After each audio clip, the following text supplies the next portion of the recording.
Hi, my name's Kara-Leah and I'm with the Yoga Lunchbox.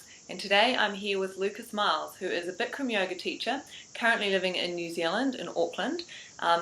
He's from America though, and he's been here. How long have you been here, Lucas? Hi, I'm Luke, by the way.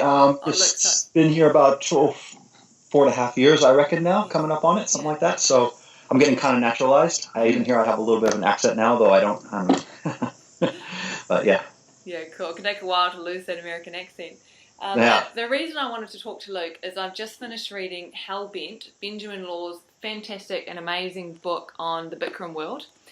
And Luke, you're in this book. There's a I don't know 4, 5, 6 pages about you and how you got into Bikram and your story, and that's what I wanted to talk to you about because I think it's an extraordinary story that many people could learn from. So I'm going to let you tell that story. You were living in Houston sometime way back when. When was that? Let's start there. It was, turn of the century. Sounds so long ago. Oh my God. Like that. The yeah, turn of about the 14 century. years back when I moved to Houston. So Yeah. And I was just coming out of back from Europe. I was in Europe for about the better part of a year. I reckon like 8, 9 months or something like that. And was, you would say, suffering from a rather debilitating addiction to narcotics. And Houston was an ideal place for that because it's a very available market for things. So it was not the most productive of situations. Let's say I ended up to my neck in a quite a situation with all the narcotics. And I found a Bikram yoga practice there and rehabilitated myself through the studio in Houston. And that's now, again, coming up on 14 years ago. So let's take it back a little bit, because there's a lot in this story. So I'd like to unpack it for the listeners a bit if we can. So you say you had, narcotics, I can't even say the word, narcotics addiction. Specifically, we're talking hard drugs, aren't we? What drugs are we talking about? Well, at the time that I went into Bikram yoga, I was under kind of a rehabilitation program using methadone as a way to get off of my previous drug of choice, which was heroin. Mixed in with that was always a myriad of other things. There was always pills and there was always speed and cocaine. And it just became kind of like a big mishmash. I mean, I don't think any streetwise addict really ends up being like, well, I'll only do that because there's going to be times when it's not available. But my drug of choice was heroin and cocaine. And when I came to the yoga studio, I was still using those things, but also was undergoing methadone and dextroamphetamine treatment. So it was kind of layers and layers thick of inebriation. There was a lot. So your daily life with drugs, I mean, every day you would be taking drugs, right? Yeah, it was morning, noon, and night, yeah. Yeah, just completely eclipsed your whole existence, really. So how on earth did you get to that first Bikram yoga class? Well, in all honesty, I don't want to say I was tricked, but I was coerced by my then partner. And she was in a very similar situation as me. I'm going to keep her name out of it and obviously too much details because, respect for her privacy. But she wanted to clarify her life basically with yoga. And so she went first. And you have to talk to her about exactly what prompted all this. But I kind of went just basically under her pressure because I wanted to keep her as a partner. And she was like, listen, you got to do something. So come with me to this. Yeah. The power of the girlfriend, right? Yeah, I kind of got tricked. Yeah. So, anyways, but yeah, it was got me in there, and I guess you could, not to oversimplify, but I guess you could say the rest was history. Yeah. I went to that first class. It was really humbling, but it was at the same time completely cathartic. It blew the doors off me. I didn't even make it through it, but I knew immediately that there was something to it. So. Yeah. Because I can't imagine, well, I can to a degree, because I've done my share of drugs in the past, and I was going to Bikram at the time, and I remember, it was such a weird reality in a way to be taking these narcotics and be in this intoxicated state on the weekend, etc., and then turn up for Bikram on Monday and be going into the purification detox process. Not to the extent that you were in, though. So what was it actually like? What was the physical reality like of walking into that first class? Did you know what you were getting into? Did you have any idea? Well, like I said, I was kind of tricked. And we have a delivery guy here, so just forgive if there's some background noise. Okay. Yeah. So I mean, I wasn't even really told necessarily that it was going to be hot or anything like that. She just said, "Listen, you need to do something. I think this is a good trick for you." So Now that being said, I was still basically effectively high when I went. I was on methadone, and I don't know if you know anything about the Yeah. chemical composition of methadone, but it has an extremely long half-life. So I mean, and that's why they give it to heroin addicts for treatment, is because you take methadone and you're basically your half-life is 24 to 30 hours or something, while it's still really potent in your system. So as painful and as cathartic as the process was, I think there's a large part of it I may not have even felt. The stretching and the muscles and stuff obviously wasn't like a big issue for me because I was on a really potent narcotic. So You're right.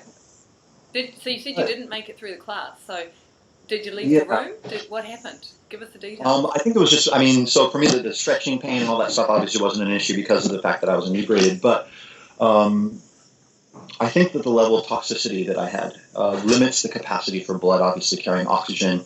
On top of which, because I was living the lifestyle, I probably wasn't practicing any nutrition. Mm-hmm. In fact, I think our meals were like a banana occasionally kind of thing. So the actual level of energy that I was capable of maintaining for the class, and you've done a Bikram yoga class or any yoga class, you need to be able to maintain energy.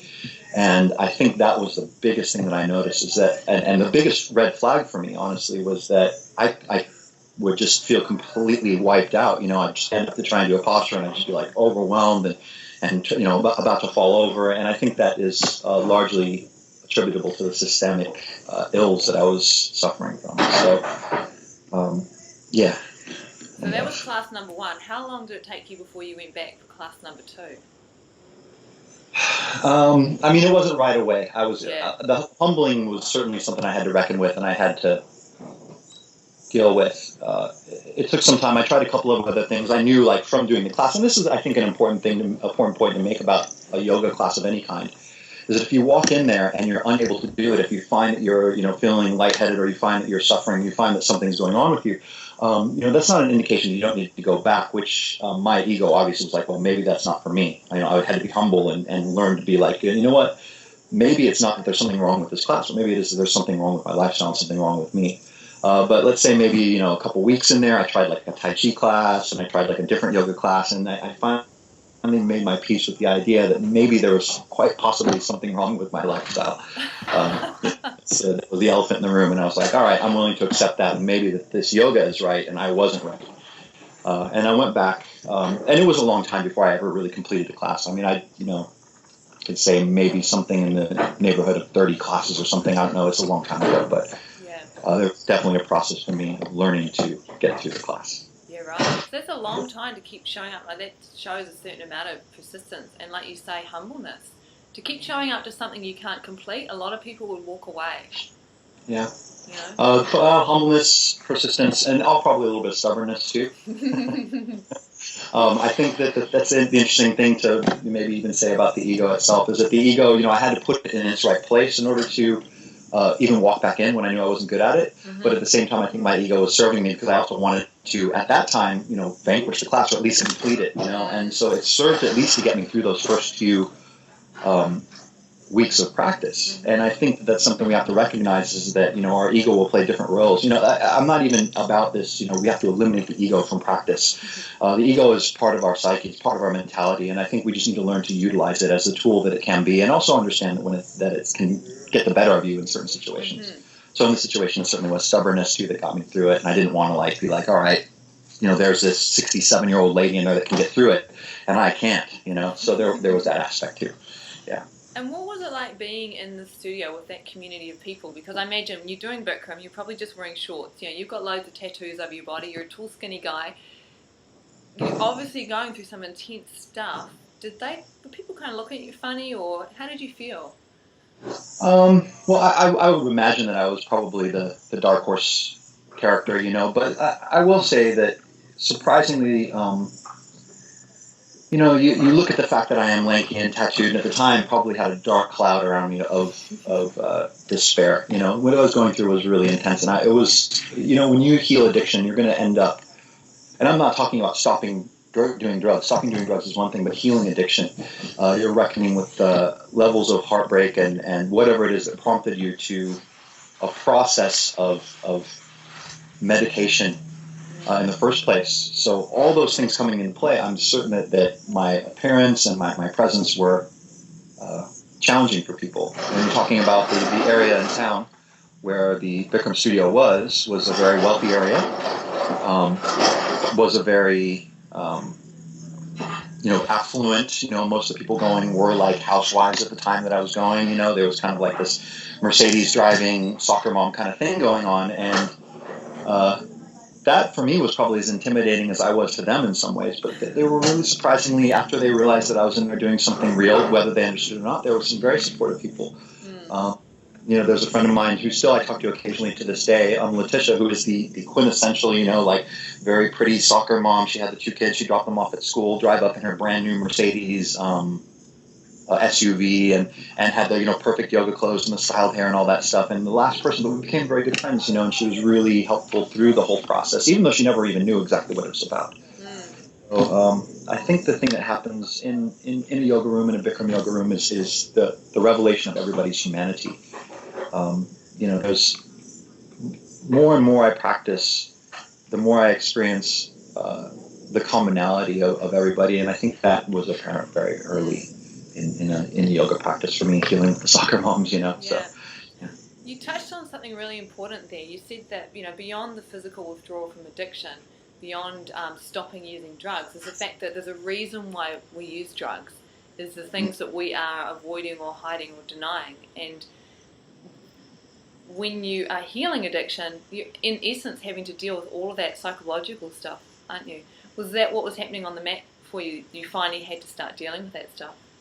Yeah, I think that stuff had to happen before I was ever able to completely take myself away from the chemicals. Yeah. What I think happens for a lot of people is they're able to remove a chemical from their body, go through the physical withdrawal and all that, but then don't end up reckoning with why they ever did it in the first place. What it was that they were avoiding, or the pathology of addiction is there's so many things that could cause you to feel the pain or the whatever it is that you're covering up. But if you don't actually reckon with that, maybe you do remove the drug, but what a lot of people end up is they end up with a food addiction or a sexual addiction or a power addiction or I even think some people get really obsessive about physical practice itself, and I've seen an unhealthy relationship even with that for some people who were dealing with addiction issues. So certainly that was what I was dealing with on the mat, and since I wasn't able to do most of the postures, that's about all I was dealing with at first. Yeah. Was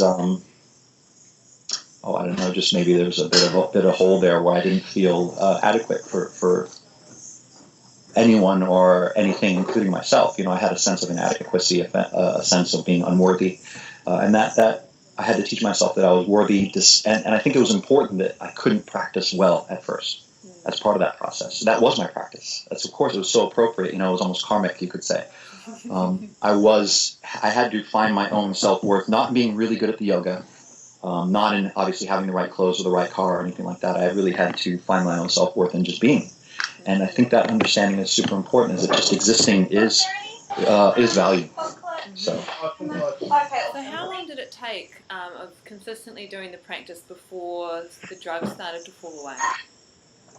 Was there a period there where you would be going to class and then obviously still taking drugs, working between the two? The transition was very quick in getting away from illegal drugs, and in fact, I was already well away from that stuff, just because of the methadone program that I was on. So obviously, I was maintaining my narcotics addiction pretty well with that. The design of the methadone program I did I think is attributable to my success in some ways as the yoga, because they practiced what's called I can't remember, some like accurate dosing or something like that. Instead of basing your dose on your how much they suspected you were using, they did it based on your body weight, and they gave me a maintenance dose that was more than adequate. So the illegal stuff was already on the way out, I think, and it was 6 months of processing and kind of weaning myself off before the prescription I was able to let that go. But methadone it's nastier to get off than street drugs, right? In fact, some people take methadone for the rest of their lives because it is almost impossible to get off. Yeah. I think the duration that you're on it is really important. I actually just we started working with an idea online, a bunch of Bikram teachers, and we wanted to provide what's like an online support for people that are trying to detox narcotics. And we had our our beta launch for this website, and our first case was this fellow who had been on methadone for 20 years. And we came to, with working with his doctors, to a point to where we really couldn't actually even extract him from it, because the chemistry of his body had become so aligned with that drug that it was really risky medically to get off of it. Certainly me being on it only for 6 months was part of why I was able to, but even then it's, like you said, it's nasty business. That's really, really painful stuff. Sometimes I would contend too that scared me away from anything else for the rest of my life, for sure, because if you go through that one, I mean, it's infinitely worse than just your opiate withdrawal. It's diabolical, man, that one. It's really, really heavy. And you look at that, you look back and you go, okay, I just went through that. I'm never, ever going anywhere close to that ever again. So, yeah, anyways. Yeah. I mean, there's a really good description in the book of what it was like for you coming off methadone. And I can't imagine there's much in life that's harder than that. You know? Yeah. I can only relate to my own experience. I'm certain that, the trials that any person has probably is relatively as difficult. It's just all a matter of where your scale is. And I mean, people will go, oh wow, you went through that. You must have like more willpower, or the capacity to suffer more than other people. And it's just relative to what I'd been through before. And I would never embellish or belittle anybody else's suffering. But yeah, I wouldn't recommend it. It's like, I'm not gonna be like, if you think you got challenges, you should get into methadone and try that one out. Right. So where did the yoga evolve from there? Because now you're a teacher. How long did it take of practicing before you sort of had this thought of, oh, maybe I want to teach yoga? There was a good couple of years of really solid practicing, and I think, for me, I even did use yoga in a very replacement kind of way. I was practicing 10 or 12 times a week for a while there, because I was filling a void that where the drugs were. And that was a big void. Obviously, it's a day in, day out. Every activity, every relationship that you have is based on that drug. And so I had to kind of replace all that stuff with the community of the yogis and with the activity of the yoga, with the euphoria of the yoga. And I became proficient at the postures, and also came to have an understanding of what the process was that I was going through. At about 2 years in, the studio that I was with in Houston opened up a second location, and at this point I had actually started my own carpentry business and helped them build that location. Well, when that studio was done, they owed me for the almost 2 months of work I'd done in building out and doing sheetrock and putting in the benches and the doors and all this stuff. And the studio owner said to me, listen, we have a new school, so we need teachers, and we happen to owe you just about enough for the teacher training. So what do you say we just swap? And I was like, what do you mean? We're like, well, we'd like you to become a teacher. And I was like, it was the first I'd really considered it, at least vocationally. And I was like, well, I don't have another gig lined up right now. I didn't have another carpentry job, and let's go ahead and do it. And so I went ahead and did it. And I don't know, I didn't ever have the aspiration to be a teacher, but when I came back, I started teaching, and there's things about it that I adore. So what was it like? 'Cause, I mean, Bikram teacher training is, it's one of a kind. There ain't nothing like it, because there's nothing like Bikram. 9 weeks of intensity.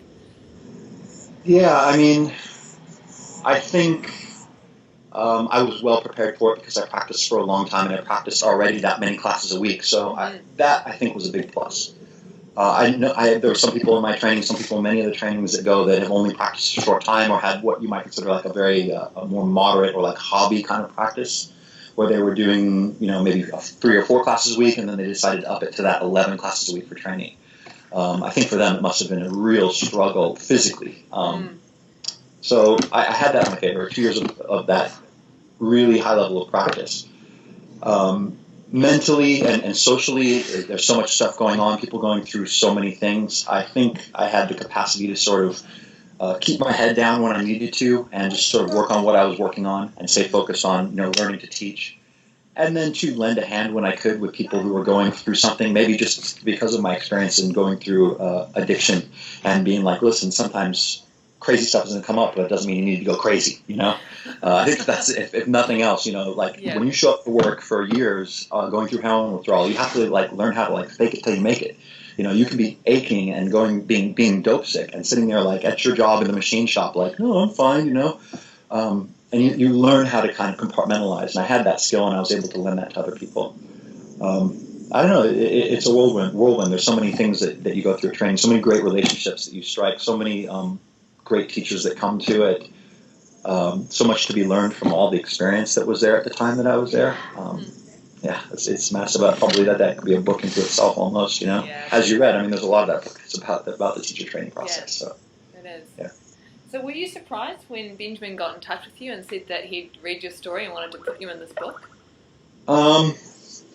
Yeah, I mean, I think it was very conversational, it was very organic, kind of like how we're doing now. He just talked to me and he had questions. It wasn't the premise at the beginning was just like, listen, I have questions about this stuff. This is kind of what I'm writing about. I didn't really get the whole gist of what his whole book was, but he was talking about his experiences in the competitive training and going to teacher training and stuff like that, and he just asked me about what I was doing, and we ended up having an email correspondence that was extensive. I think when the last I looked at it, it was probably about 75 pages if we had printed out the whole thing of back and forth. And somewhere along the line in there, he said, hey, I'd like to use some of this in the book. And then when he sent me the chapter, I was like, that was more surprising was the amount that he was going to put in there. But I've gotten some feedback from people that it was very helpful, and they passed it along to some family members or friends that needed to kind of hear that there's a way to get out of addiction. And so I'm glad that it's in there. Yeah. It's still not that well known that yoga is a really strong way to, like you said, it's not about getting off the drugs. It's about healing the reason why we take the drugs in the first place. It's that process and journey of the psyche. It amazes me that more people don't know about that. I know it's hard to encapsulate, but if someone was to say, well, what's that process about? What's that process of healing addiction about? How does the yoga help? How would you describe that to them? Well, any transformational modality, and yoga isn't the only one that obviously is going to have this capacity, nor is Bikram Yoga the only yoga, but it's going to be that the steps that you would take would be just becoming self-aware, through your awareness, becoming self-observational.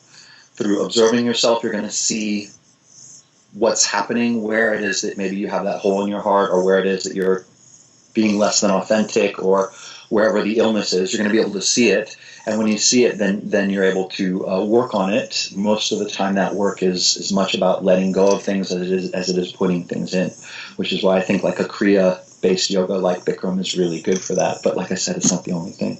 So it is, I guess it would just be any modality that brings awareness to the self, helps you to, through that awareness, observe, and then potentially heal and let go. And they all kind of have that common, all the things I've seen that are effective in this way have those kind of common steps, where it is self-transformation rather than outside influence that causes the healing. And I think that's the nature of most any true healing. And it's not about discipline, is it, or willpower to not use. It's just, it's a transformation where you don't need to use. Would that be a way to describe it? Yeah, I mean, there's certainly discipline in the practice itself, but for me, and this is something that my teacher at the time, this guy Mike, he's mentioned in the book, said, and he said it to many people, he was like, I don't care what you do outside of here. I have no judgment about that. I just care that you get in here. And once you get in the room, you find your desire to whatever it is, overeat or indulge in anger or use drugs. Those desires kind of just sort of fall by the wayside to some degree. There's still self-discipline in there, but I think, like you said, if you really transform who you are, your desire to do that stuff in the first place is probably going to become less and less. And I've seen that with all sorts of things, overeating and anger and all kinds of things like that. So, yeah. So when you started teaching, it sounds like it was unexpected gifts, or it's been an interesting thing. Can you share some of that? Like what the experience of teaching has been like for you? One of my teachers at the end, the director of teacher training back when I went, this guy Craig Bolani, often is want to say that teaching is the most indulgent form of learning.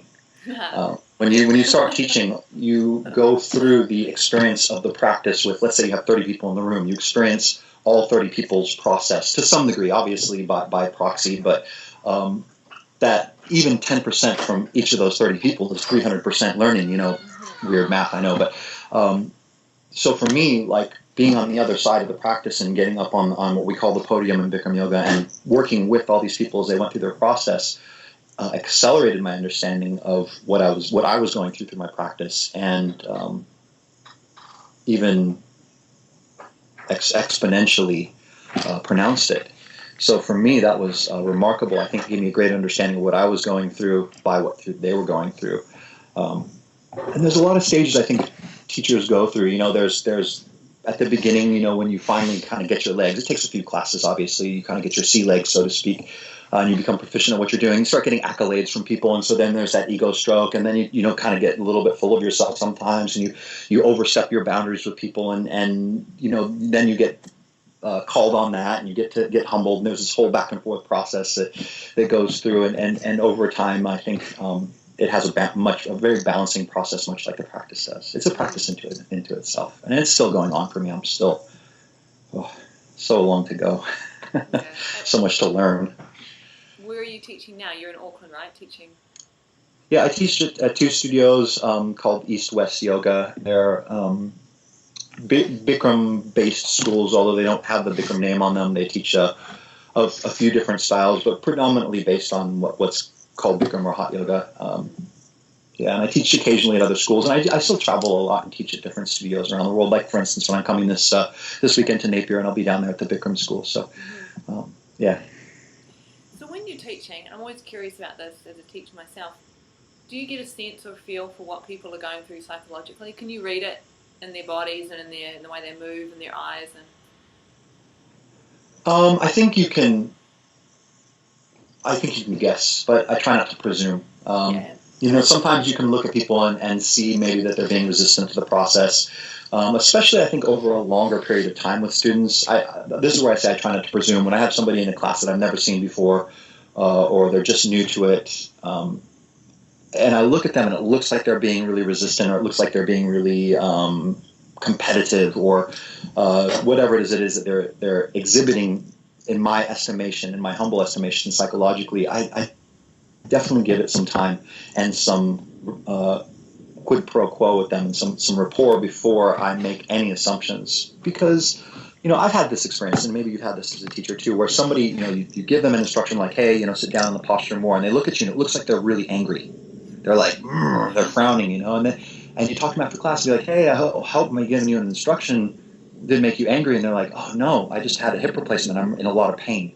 And anger and pain kind of look from the outside very similar, and maybe the way they express it is something that you could misread. So I think you can pick up on it to some degree, but it certainly in embarking in that conversation is it's a process, and making no assumptions is a really good first thing for newer teachers. Like, don't presume anything. You know, don't think that somebody's offended by you or angry at you until you've gone through some sort of quid pro quo. So. Do you find at all, given your experiences, that you encounter people who are having similar experiences? Like with addiction, you mean? Yeah, with addiction, or... Yeah, I think,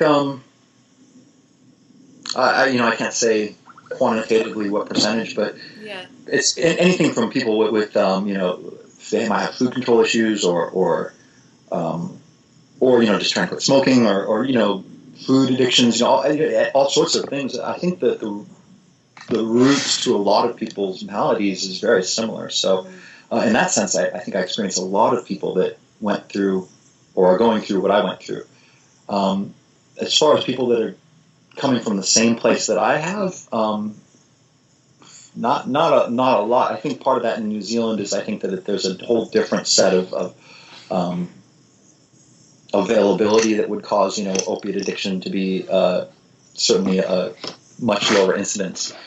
And then too, I think economics plays a big role in that. I was really lucky in that I was able to do some work trade right from the very start in cleaning the studio to make yoga available. But I think for most people who are going through some sort of severe substance abuse, coming up with the funds to get into a yoga studio would be a real luxury that probably you're not going to afford if you're managing an addiction. So it is lower incidence with something directly like heroin or narcotics addiction. Yeah, it sounds like you almost had a perfect storm, because like you said, the barriers. So if you're a serious addict with lots of stuff going on, you got to come up with the funds to go to yoga, B, it's got to be accessible and close to you. C, you got to feel supported. D, you got to have someone actually get you to that first class. Like, those are all significant barriers to getting to the very thing which might help you. But you, for whatever reason, all of those things came together for you, didn't they? Well, I feel very lucky. I mean, I count my blessings every day. Considering where I was at, I couldn't have expected to have survived much longer without either being incarcerated or killed or killing myself. So, I'm so fortunate. I've lived in New Zealand now for, coming up on 4.5 years, and I, paddle out into the Tasman Sea at sunrise and underneath, beautiful pink skies and some of the most incredible venues, Even walking down the street is a blessing for me at this point. So, yeah, certainly there was that convergence of forces that conspired to assist me. I think there's programs in the States, read about some stuff. I think one's called Uplift Yoga or something, where they're trying to make yoga available to people that are incarcerated and people in rehab programs. There's a guy in Melbourne who has a Bikram school that donates his school twice a week to a rehab program. And I think stuff like that goes a long ways towards at least contributing one of those aspects that would create that perfect storm. Yeah. So if you were to speak directly to someone who has experienced any kind of addiction at all, or who is a friend or family member of someone, who wants to get into yoga, what would you say to them? Well, whenever you're dealing with somebody with severe addiction, there's always that aspect where you have to. I'm dealing with this with my little brother who is still an addict, and I mean he's at some point you can't really make somebody do something. You can lead a horse to water, but you can't make them drink. Mm-hmm. So what we've had to do, and what many people find with somebody who's an addict, is you have to create healthy boundaries with them. You obviously stop supporting them financially because all that ultimately ends up going into just feeding their addiction. You have to, make clear boundaries so that they are put into a position where they need to take responsibility for themselves. And then the best you can do is make available a resource. If it would be, at any point in time, if I could get my brother to submit himself to it, I would buy him 6 months somewhere at a yoga studio. I wouldn't put the cash in his hands to do it because I know where that would end up. Yeah. But I would call the studio in Tucson, Arizona, and I'd be like, listen, I'm sending you PayPal right now, 6 month membership, my little brother. And then it's to some degree up to them, providing support for him. I could get my mom in Tucson to drive him to classes. But that's really the best you can do until somebody's made up their mind that they want to get out of it, which for me was certainly the case. Like, I had made up my mind. I was pursuing rehab already before I walked into a yoga studio. I watched people near me die. I watched my partner almost die. I was like, all right, this has stopped being fun. And I made up my mind. And like I said, I'm stubborn. So in that situation, it served me. But until that happens, I don't know if there's a lot that you can do. Addictions are really, I don't know. There's it's a huge subject in how you really deal with that. And that little thing you said, I'd made up my mind already. That in essence is the key. I mean, in a way, yoga wasn't the key, was it? That was the thing that helped you work through it and go with the process. But the key was that moment, I made up my mind. Yeah. That's the grace, isn't it? I think you have to have those two things together, though. I mean, if I hadn't had something effective to use once I made up my mind, like I can make up my mind right now. I have a stack of wood over here. I want to make up my mind to build a table, but if I don't have, a saw and a hammer and, all the stuff I need to put it together, I'm going to struggle doing it with my hands. Maybe I still could just do it. I could chip away at it with my fingernail and knock it out. I don't know. It'd be crazy. You could do it, but having effective tools is certainly helpful. So I think having both of those things available. If somebody's dealing, so if I was to speak directly to somebody who's dealing with this in their family or their friends, I'd say, you don't sit on your thumbs, but you certainly create good boundaries, put people in a position where they are required to take responsibility for themselves, and then once they're ready, make those tools available, whatever that tool is. And for some people, it is NA and AA. I think that I've never been to NA or AA, but I think that they're remarkable tools because I know so many people that have gone to that and they're successful. So, I mean, I don't, people go, well, they're just getting addicted to NA and AA. And I'm like, I don't care. They're successful. They're getting off their drugs. Maybe it's a yoga class. Maybe it's, like I said, maybe it's Tai Chi. There's a lot of things that approach this. But, yeah, make those things available to people when it's appropriate, Mm-hmm. They made up their mind. Yeah. So one last question, which in a way is kind of the biggest question of all. What is yoga? Well, that is a big question. Yeah. Just talking, I was teaching this morning. I was telling people there was a girl in class, and she was feeling very lightheaded, and so she kept sitting down, and she seemed to be she's somebody I've dealt with a little bit. And she kept getting a little frustrated, and I was like, "Hey, just take it easy. You can sit down and take a break." She's like, "Well, I've never had to sit down before." We're talking in class, and I said, "Sitting down is fine. Sitting down today is your yoga." What is yoga? Yoga is connecting to whatever is in front of you in an honest way, in an authentic way. If you, in the broadest sense, practice yoga, you are present to who you are being, all of your aspects, your emotions, you're observing them, your intellect, your chemistry, your physicality, you're observing those things. You're observing yourself relative to what is in front of you. You are a reflection of what's in front of you, and it's a reflection of you. And if you're observing that connection, that's what the word means. Yoga means connection. And if you're present to that connection between you and the world and all the different parts of the situation that you're in, then you're doing yoga. And I think that being in a class on a mat in Lululemon, putting your feet behind your head does not necessarily mean yoga. It could be, very well could be, and for a lot of people it is. But for some people, they're doing that and they are not practicing that connection. They're not strengthening or observing that presence, I guess, of being with yourself in that situation. So, yeah, it's about as brief a terms as I could say. Yoga is everything, so much to it. Yeah. I don't know. Do you have a concise? I'm always looking for new material, so to speak. Do you have any input? Like, what do you think is yoga? I think you just nailed it. I think that was really concise. The very first sentence, which I can't paraphrase right now, but yeah, for me, yoga is presence. It's meeting the world, meeting this moment as it is, as I am. So, yeah, maybe that's it. Maybe the really short version is I am. I am. Just being and yeah, there you go. We nailed it. I think we should make bumper stickers or something. Yeah, all right, let's do it. Yoga is I am. Yes. Luke, thank you so much for sharing yourself today. Yeah, thanks for having me. We did it just in time, man. My battery's down to 2%, so it's dwindling. Well, fantastic. Well, I'm sure people will get so much out of that, and thank you so much. If people want to connect with you, I'll put stuff down underneath this interview so they can do so. Yeah. And